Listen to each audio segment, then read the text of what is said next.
నమస్కారం వార్తలకు స్వాగతం ముందుగా ముఖ్యాంశాలు తిరుపతి జిల్లాలోని చంద్రగిరి రాయలవారి కోటను సందర్శించిన రాష్ట్ర అసెంబ్లీ స్పీకర్ చింతకాయల అయ్యన్న పాత్రుడు సెప్టెంబర్ 14-15వ తేదీలలో తిరుపతి నగరంలో జాతీయ స్థాయి మహిళా సాధికారత కమిటీ సమావేశాలు జరగనున్నట్లు తెలిపిన స్పీకర్ తిరుపతిలో చెట్ల పొదలలో రహస్యంగా 4 వ్యక్తులు మత్తు ఇంజెక్షన్ తీసుకుంటున్న దృశ్యాలు డ్రోన్ కెమెరా ద్వారా గుర్తించడం జరిగింది. యుక్త వయసులో ఇలాంటి చెడు వ్యసనాలకు బానిసలుగా మారి మీ భవిష్యత్తును మీరే పాడు చేసుకోవద్దని మత్తు ఇంజెక్షన్లకు బానిసైన యువకులకు కౌన్సిలింగ్ ఇచ్చిన పోలీసులు. వార్తల్లోని వివరాలు. తిరుపతి జిల్లాలోని చంద్రగిరి రాయలవారి కోటను రాష్ట్ర అసెంబ్లీ స్పీకర్ చింతకాయల అయ్యన్న పాత్రుడు సందర్శించారు. సెప్టెంబర్ నెలలో చంద్రగిరి కోటను మహిళా సాధికారత కమిటీ సభ్యులు సందర్శించనున్న నేపథ్యంలో బుధవారం స్పీకర్ సందర్శనకు ప్రాధాన్యత ఏర్పడితే కోట చరిత్రను అసెంబ్లీ స్పీకర్ కి కూడా తుడా చైర్మన్ డాలుసి దివాకర్ రెడ్డి వివరించారు. కోట చరిత్రను అసెంబ్లీ స్పీకర్ కు తుడా చైర్మన్ డాలుసి దివాకర్ రెడ్డి వివరించారు. సెప్టెంబర్ 14-15వ తేదీలలో తిరుపతి నగరంలో జాతీయ స్థాయి మహిళా సాధికారత కమిటీ సమావేశాలు జరగనున్నట్లు స్పీకర్ తెలిపారు.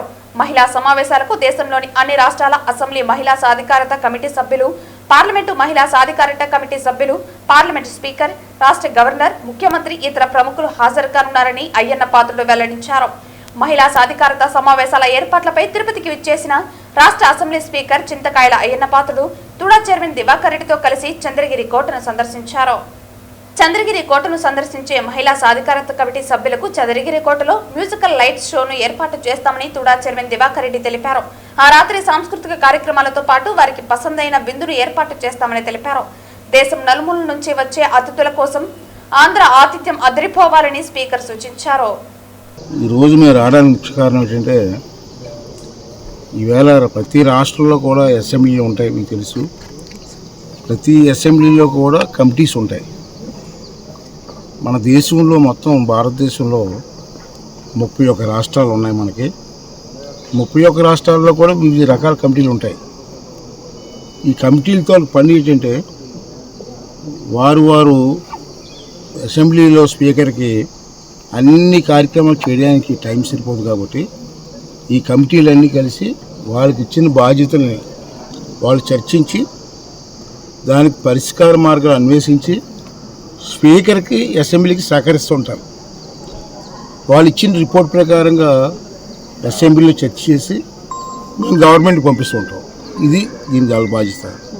అయితే ఈ మధ్యన కొత్తగా ఏంటంటే మన పార్లమెంటు స్పీకర్ గారు బిర్లా గారు, ఓం బిర్లా గారు ఒక నూతన ప్రక్రియను తీసుకొచ్చారు. ఎప్పుడూ లేదు, ఫస్ట్ టైం. అదేంటంటే ఈ కమిటీలు రకరకాల కమిటీలు ఉంటాయి. కాబట్టి ఈ కమిటీలు ఎప్పుడు ఆల్ అసెంబ్లీలో కూర్చొని మాట్లాడడం కాదు, భారతదేశంలో ఒక్కొక్క సంవత్సరం ఒక్కొక్క రాష్ట్రంలో కమిటీ మీటింగ్ పెట్టాలని చెప్పి అప్పుడు ఒక ఆలోచన విధానం వస్తుందని చెప్పి నిర్ణయం తీసుకున్నారు. ఈ అసెంబ్లీలో కూడా మహిళా కమిటీలు ఉంటారు. ఆ కమిటీలో 5 నుంచి 6 మంది మహిళలు ఉంటారు. అలాంటి 31 కమిటీలు ఉంటాయి భారతదేశంలో. ఆ మహిళా కమిటీ చర్చించుకోవడానికి ఆంధ్ర రాష్ట్రంలో మీటింగ్ పెట్టమని చెప్పి మనకు అవకాశం ఇచ్చారు. అప్పుడు మేము విశాఖపట్నంలో పెట్టాలని ఆలోచన చేసాం. అక్కడైతే అన్ని అకామిడేషన్లు అవి బాగుంటాయి అనుకున్నాం మేము. అయితే స్పీకర్ గారు ఏమన్నారంటే తిరుపతిలో పెట్టండి, స్వామివారి దర్శనం కూడా చేసుకుంటాం మేము అని చెప్పి వాళ్ళందరూ రిక్వెస్ట్ చెప్పడం జరిగింది. సరే చంద్రబాబు దృష్టి తీసుకెళ్ళాం. చంద్రబాబు కూడా బాగా చేయండి, మంచి కమిటీలు వస్తాయి అని చెప్పారు.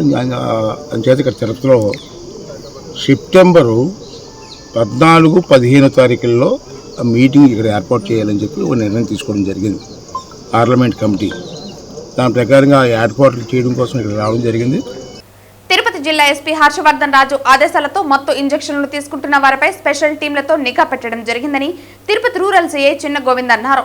బైరాగిపట్టణ సమీపంలోని లింగేశ్వర్ నగర్ వద్ద చెట్ల పొదలలో రహస్యంగా 4 యువకులు మత్తు ఇంజెక్షన్ తీసుకుంటున్న దృశ్యాలు డ్రోన్ కెమెరా ద్వారా గుర్తించడం జరిగింది. యువకులను ఈగల్ టీం, డ్రోన్ టీం సిబ్బంది పట్టుకుని తిరుపతి రూరల్ పోలీస్ స్టేషన్ కు అప్పగించడం జరిగింది. లింగేశ్వర నగర్ లో నివాసం ఉండే యువకులుగా గుర్తించడం జరిగింది.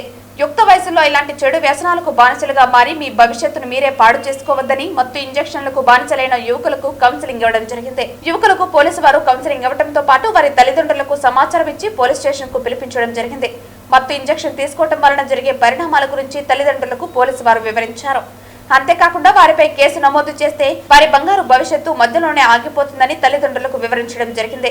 తల్లిదండ్రుల అనుమతితో యువకులను వైద్యుల సూచనల మేరకు యువకులను రిహాబిలిటేషన్ సెంటర్ కు పంపి కౌన్సిలింగ్ ఇవ్వడం జరుగుతుంది. ఎవరైనా ఇలాంటి మత్తు పదార్థాలకు అలవాటు పడితే తల్లిదండ్రులు భయపడకుండా పోలీసు వారి వద్దకు వస్తే రిహాబిలిటేషన్ సెంటర్ కు పంపిస్తామని తెలియజేశారు. మరోసారి ఇలాంటి వాటికి పాల్పడితే కఠినమైన చర్యలు తప్పవని హెచ్చరించారు. కొందరు యువకుల వలన మత్తు ఇంజెక్షన్ వాడటం అలవాటు చేసుకున్నామని యువకులు అంటున్నారు. ఇలాంటి ఇంజెక్షన్ వాడటం తప్పైందని, మరోసారి ఇలాంటి ఇంజెక్షన్లు వాడమని యువకులు అంటున్నారు. తాము ఇలాంటి మత్తు ఇంజెక్షన్లు వాడి మా భవిష్యత్తు పాడు చేసుకున్నామని, మరి ఎవరూ ఇలాంటి మత్తు ఇంజెక్షన్లు వాడవద్దని యువకులు తెలిపారు. తిరుపతి పోలీసు వారు మత్తు ఇంజెక్షన్లు వాడటం వల్ల జరిగే అనార్థాల గురించి మాకు చెప్పారని, మరోసారి ఇలాంటి తప్పు చేయమని యువకులు అంటున్నారు. తిరుపతి జిల్లా తిరుపతి రూరల్ పోలీస్ పరిధిలో గల లింగేశ్వర నగర్ లో ఈరోజు మత్తు ఇంజక్షన్లకు అలవాటు పడేసి వాళ్ళు మత్తు పొదలలో కూర్చొని ఇద్దరు మత్తు సూదులు ఎక్కించుకుని చేస్తుండగా తిరుపతి జిల్లా చెందిన ఈగల్ టీం డ్రోన్ కెమెరాలు వాటిని అబ్జర్వేషన్ చేసేసి ఈగల్ టీం బృందం పోలీసులు అందరూ వాళ్ళిద్దరిని పట్టుకొని వారిద్దరిని పోలీసులు పిలుచుకొని రావడం జరిగింది. వారికి కౌన్సిలింగ్ కూడా ఇవ్వడం జరిగింది. వారు పేరెంట్స్ కూడా పిలిపించేసి వాళ్ళకి కౌన్సిలింగ్ ఇవ్వడం జరిగింది. మరి ఇదే విధంగా వ్యవహరిస్తే వారిద్దరిని మాన్పించడం కోసము రీహాబిలిటేషన్ సెంటర్ కూడా పంపుతామని తెలియజేయడం జరిగింది. కానీ వాళ్ళ పేరెంట్స్ మేము ఆ పిల్లలను ఇలాంటి అలవాటు లేకుండా వారిని పరిశీలిస్తామని, ఇలాంటి చెడు అలవాట్లు పోకుండా మేము చూసుకుంటామని తెలియజేయడం జరిగింది. సో వారు ఇదే విధంగా వ్యవహరిస్తే కంపల్సరీగా వారిని రీహాబిలిటేషన్ సెంటర్ కు పంపించాలని కోరడం జరిగింది. వారు కూడా అందుకు అంగీకరించారు. వారు ఇదే విధంగా ఇదే కాకుండా ఇంకా తిరుపతి టౌన్ లో ఈ డ్రోన్ కెమెరాలు తిరుగుతున్నాయి. ఎక్కడన్నా కానీ ఇక ఇల్లీగల్ కార్యక్రమాలు కానీ మత్తుకు బానిసై ఏమైనా చేస్తే మటుకు వాటిని పట్టుకొని తప్పనిసరిగా వారిపైన తమ చట్టపరమైన చర్యలు తీసుకుంటాము. ఆ పోలీసు తరఫున ఈ తల్లిదండ్రులకు ఒకటే విజ్ఞప్తి, ఇలా ఎవరైనా మీ పిల్లలు చెడు అలవాట్లకు గురై తెలిసి ఉంటే తప్పనిసరిగా సమాచారం ఇవ్వండి. మేము వారిని డాక్టర్లను సంప్రదించేసి కౌన్సిలర్స్ ద్వారా రీహాబిలిటేషన్ సెంటర్ కు కూడా పంపిస్తామని తెలియజేస్తున్నాము. ఇంకేం అనుకుంటున్నారు?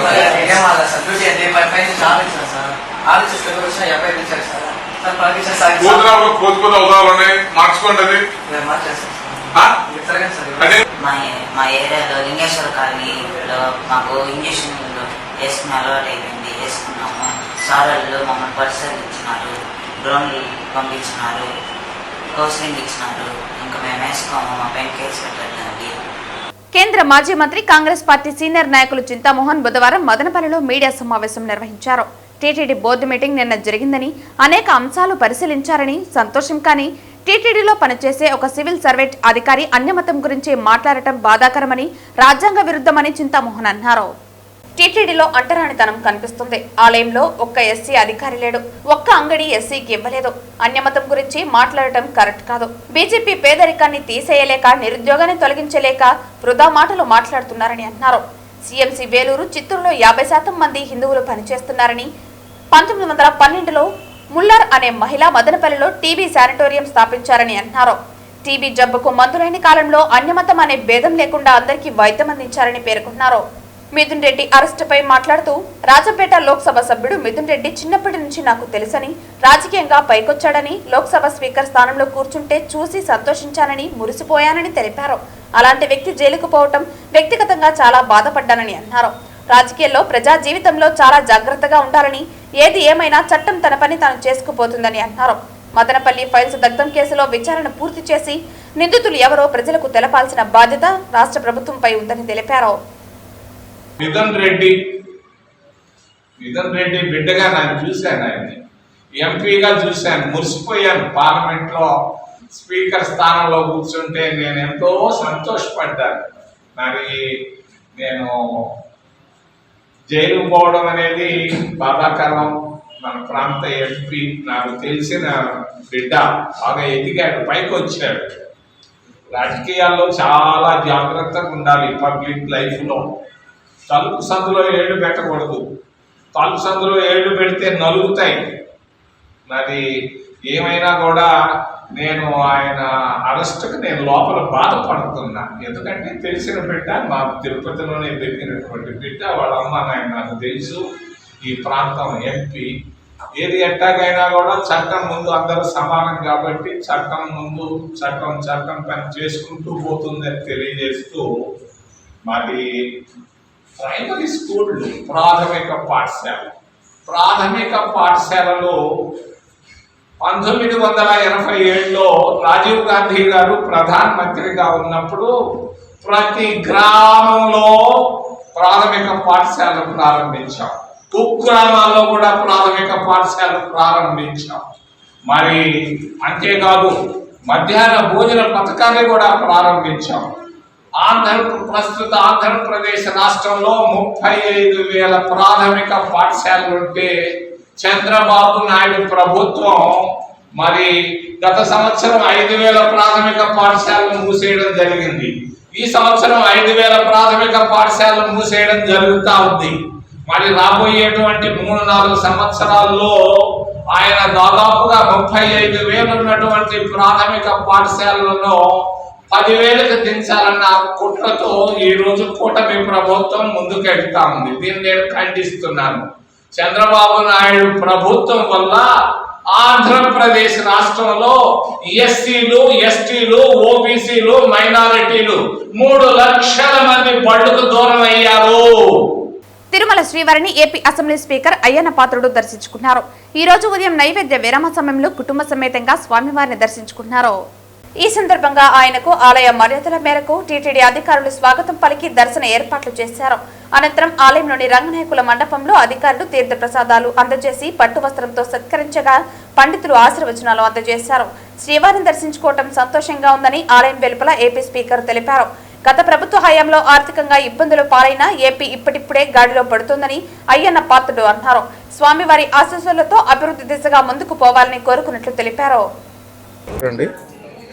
ఈరోజు స్వామివారి దర్శనంలో నేను మనస్ఫూర్తిగా కోరుకున్న విషయం ఏంటంటే, ఇప్పుడిప్పుడే నష్టపోయిన రాష్ట్రం అభివృద్ధి వైపు అడుగులు వేస్తుంది.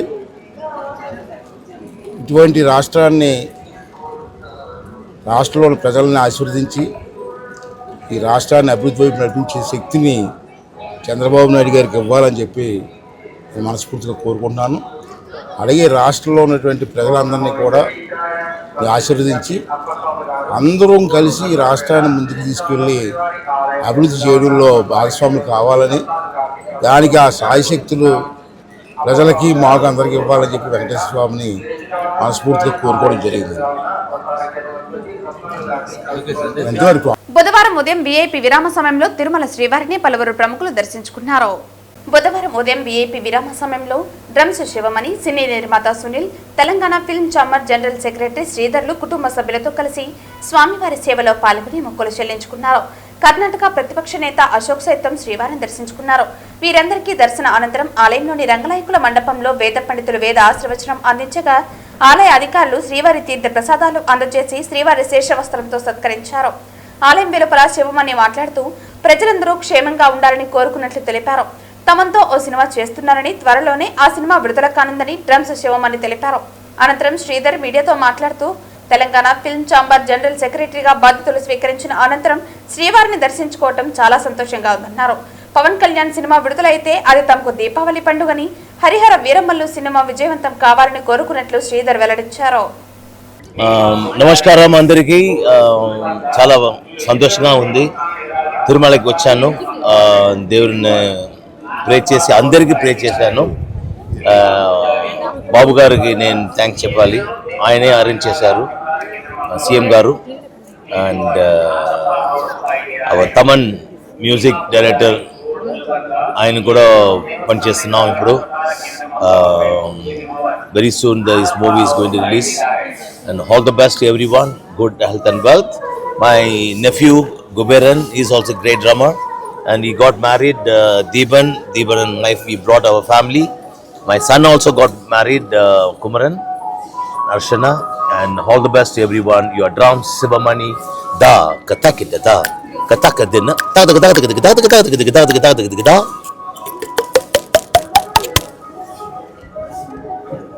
దర్శనం చాలా బాగా జరిగింది. నేను ఎవ్రీ 2 monthsకి ఒకసారి వస్తా. మొన్ననే తెలంగాణ ఎలక్షన్స్లో Telangana state film chamber of కామర్స్కి యాజ్ ఎ జనరల్ సెక్రటరీగా అపాయింట్ అయినా. దేవుని దయ వల్ల పవన్ కళ్యాణ్ గారి cinema after so many days తర్వాత ఒక పెద్ద సినిమా వస్తుంది. మాకు ఏదో పండుగలాగా ఉన్నది. రియల్లీ అంటే మాకు ఒక దీపావళి పండుగలాగా ఉన్నది. రేపటి నుంచి పవన్ కళ్యాణ్ గారి సినిమా వస్తున్నది, హరహర వీరమల్లు. మేము చాలా దినాల సార్ వెయిట్ చేస్తున్నాం. చాలాసార్లు పోస్ట్పోన్ అయింది. ఇక రేపన్న మాకు పండుగ అంటే సినిమా అంటే పవన్ కళ్యాణ్ సినిమా అంటే మాకు ఒక దీపావళి. అది రేపు మాకు దీపావళి స్టార్ట్ అవుతుంది. కంగ్రాట్స్ ఫర్ పవన్ కళ్యాణ్ గారు, పవర్ స్టార్. Thank you. దేవుని దయ వల్ల ఒక పెద్ద హిట్ కావాలని దేవుణ్ణి కోరుకుంటున్నా. కుబేర చాలా పెద్ద హిట్, చాలా బాగా జరిగింది. సూపర్ హిట్ అయింది. We came for Darshana from Bangalore, Karnataka to pray the God, Lord Venkateshwara, to give good rain, everything, health, everything to Karnataka people. I came with the family because this is Lord Venkateshwara is a great Hindu temple. So everybody wants to darshan Venkateshwara. I also came for darshan to pray the God for the Karnataka people. Thank you. వార్తలు ముగించే ముందు ముఖ్యాంశాలు మరోసారి. తిరుపతి జిల్లాలోని చంద్రగిరి రాయలవారి కోటను సందర్శించిన రాష్ట్ర assembly speaker చింతకాయల Ayyanna Patrudu. September 14, 15వ తేదీలలో తిరుపతి నగరంలో జాతీయ స్థాయి మహిళా సాధికారత కమిటీ సమావేశాలు జరగనున్నట్లు తెలిపిన స్పీకర్. తిరుపతిలో చెట్ల పొదలలో రహస్యంగా 4 వ్యక్తులు మత్తు ఇంజెక్షన్ తీసుకుంటున్న దృశ్యాలు డ్రోన్ కెమెరా ద్వారా గుర్తించడం జరిగింది. యుక్త వయసులో ఇలాంటి చెడు వ్యసనాలకు బానిసలుగా మారి మీ భవిష్యత్తును మీరే పాడు చేసుకోవద్దని మత్తు ఇంజెక్షన్లకు బానిసైన యువకులకు కౌన్సిలింగ్ ఇచ్చిన పోలీసులు. ఈ వార్తలు ఇంతటితో సమాప్తం. తిరిగి వార్తల్లో మళ్ళీ కలుద్దాం. అంతవరకు సెలవు. నమస్కారం.